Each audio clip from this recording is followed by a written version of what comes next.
The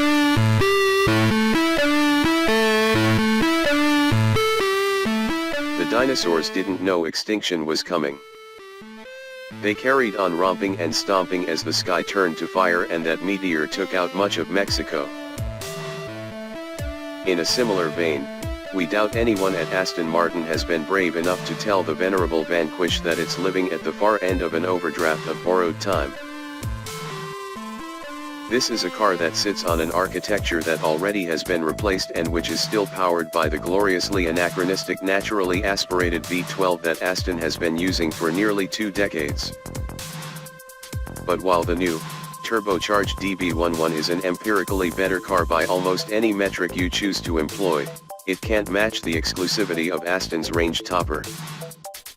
Buyers who opt for the Vanquish will have to find an extra $80,000 to get a car with less equipment and less power than its supposedly junior sister DB11, which costs only $214,820. But they will find themselves at the pinnacle of Mount Aston. It's impossible not to see the continued appeal of this grandest of grand tourers, a car that makes a Bentley Continental GT look like something bought at Sears.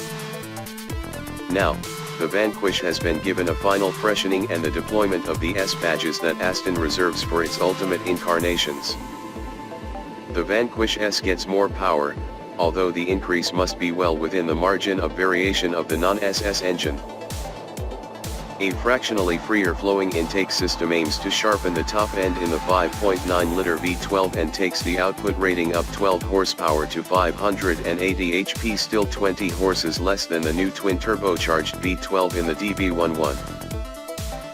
Strangely, Aston claims a higher, 595 HP output for the engine in European spec, although it says the engine is in the same state of tune and offers no other explanation.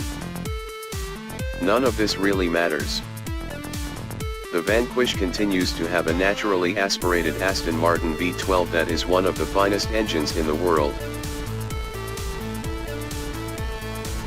It's special from the moment it fires into noisy life with a leonine snarl.